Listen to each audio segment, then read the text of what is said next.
Pour nos réseaux de neurones, on aura besoin de trouver le minimum de fonctions de plusieurs variables et on va donner ici des techniques élémentaires de recherche de minimum mais par des valeurs approchées. Alors, la première technique, celle qui vient à l'esprit, c'est si on a en fait les coordonnées x et y et on imagine que on concentre nos recherches dans une zone, par exemple une zone carrée, et bien en fait on peut subdiviser les x par une subdivision régulière. On peut faire la même chose avec les y. Et donc en fait, on va rechercher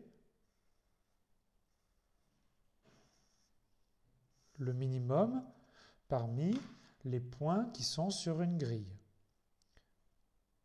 Donc on calcule la valeur prise par notre fonction sur tous les points d'une certaine grille.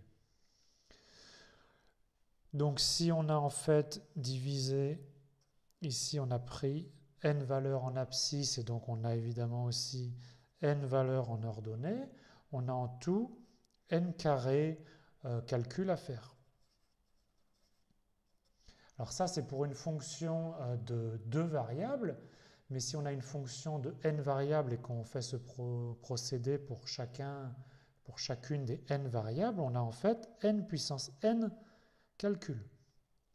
Et n puissance n, ça commence à faire beaucoup, même pour un ordinateur. Par exemple, si on a divisé ici notre intervalle en 10 et qu'on a 10 variables, on a 10 puissance 10 calculs à faire, ça fait beaucoup. J'ai pas dit qu'est-ce qu'on a fait une fois qu'on a calculé toutes ces valeurs. Ben, on prend évidemment le point où la valeur est la plus petite. Et éventuellement, on peut raffiner, c'est-à-dire qu'une fois qu'on a trouvé que le point était par exemple ce point-là, eh ben, on peut centrer, faire un petit carré centré autour de ce point et on pourrait rediviser ici encore avec une grille plus petite. Mais en tout cas, ce n'est pas une très bonne technique parce que ça demande beaucoup de calcul. Alors il y a une technique qui peut sembler surprenante mais qui marche bien. Donc on a toujours notre zone carrée à explorer. Eh ben, l'idée c'est de tirer des points un petit peu au hasard, par exemple des points au hasard sur cette grille.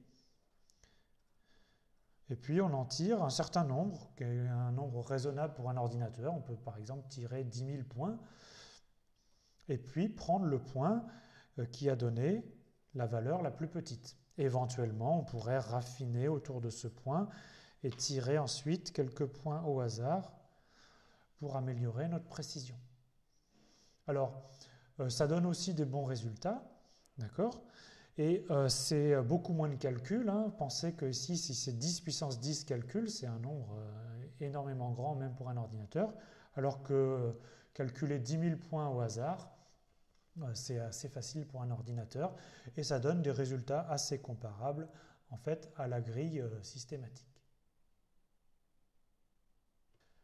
Alors une technique un petit peu moins élémentaire, c'est la recherche par tranche. Donc imaginons qu'on ait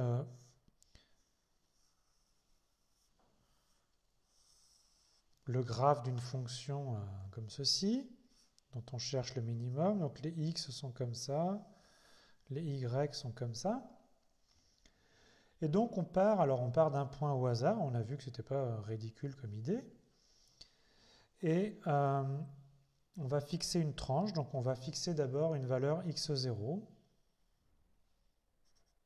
Et on regarde ce qui se passe sur la tranche x0. Donc quand on coupe la surface par la tranche x0, on obtient ici comme ça. Donc ça c'est la tranche où x est égal à x0. Ben, on a en fait ici une fonction qui dépend plus que de la variable y. D'accord ? C'est une bonne vieille fonction d'une variable. Et pour les fonctions d'une variable, on sait trouver, on a des bonnes techniques pour trouver le minimum d'une fonction. Et donc le minimum, ça nous donne en fait une valeur y0 où le minimum est atteint. Par exemple, ici, admettons que ce soit y0 le minimum qui est atteint ici. Et donc ce qu'on a fait pour une tranche dans un sens à x fixé, on va maintenant fixer y à y0. Et donc on va étudier ce qui se passe sur cette tranche-là. D'accord ? Donc ça c'est la tranche où y est fixé à y0. Quand on regarde ce qui se passe pour cette tranche-là, bah, c'est une fonction de la variable x, d'une seule variable, et donc on sait trouver la valeur x1 où le minimum de cette fonction est atteint. Par exemple, ici, c'est atteint là. Et c'est un processus itératif. Maintenant, on a une bonne valeur x1, donc à chaque fois, on améliore, puisqu'on cherche le minimum, donc ça peut être que mieux. Et on reprend avec une tranche qui est cette fois avec x égale x1. Et on cherche le minimum le long de cette tranche-là. On va trouver une valeur y1, peut-être par exemple ici. Et on reprendra la tranche ici le long de ce truc-là. Et donc par itération, on améliore successivement notre recherche de minimum.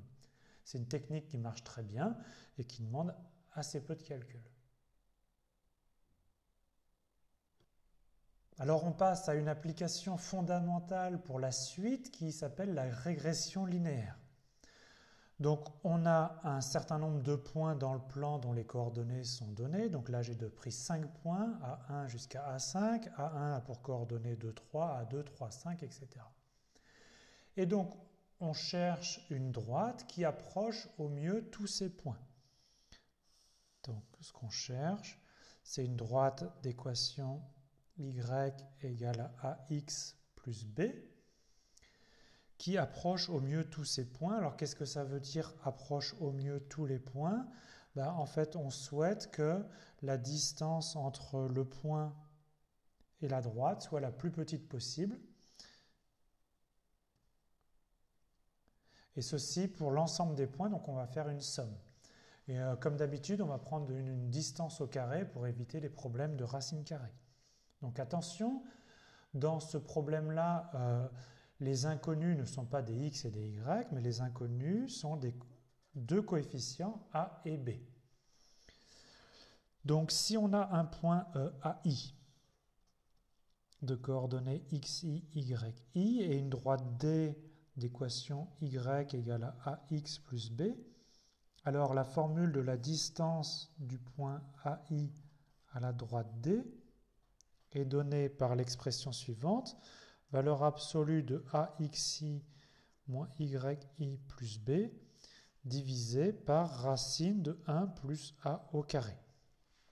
C'est la formule habituelle de la distance d'un point à une droite, mais sauf que l'expression de la droite n'est pas du type ax plus by plus c, mais ici y égale ax plus b. D'accord ? Donc je répète ce qu'on connaît dans ce problème. On connaît les xi, les yi, c'est des données, c'est des valeurs. Par exemple, x1 c'est 2, y1 c'est 3. Et ce qu'on cherche, les inconnus, c'est a et b. Donc notre fonction qui représente l'erreur commise par la droite, c'est une fonction qui donc dépend des valeurs a et b et qui est donnée par la somme des distances du point AI à la droite D. Et pour éviter ici les racines carrées et les problèmes de valeur absolue, c'est plus simple de prendre comme fonction avec un carré. Et ici, on fait la somme pour tous les points qu'on a. Imaginons qu'on ait grand N points, et donc on fait la somme de i égale 1 jusqu'à grand N. Ici, grand N, c'est 5.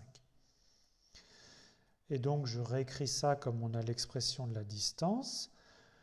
On a un terme commun qui va être 1 plus a au carré au dénominateur. La racine carrée a disparu parce qu'on a pris le carré.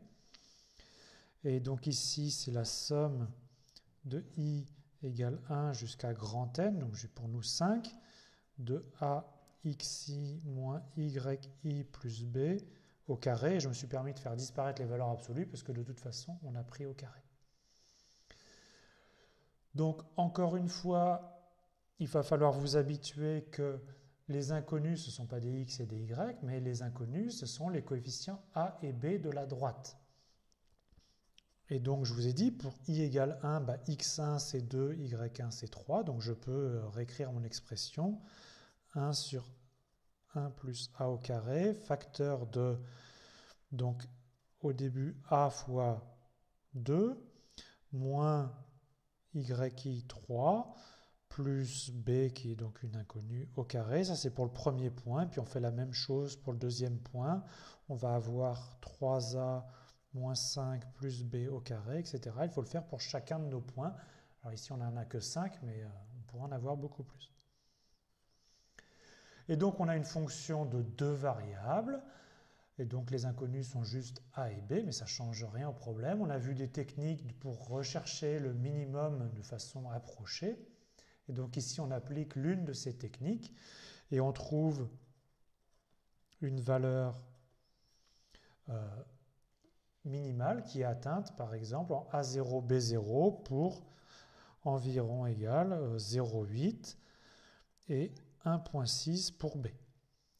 Donc A0, c'est bien le coefficient directeur de notre droite solution et B0, c'est le coefficient ici constant.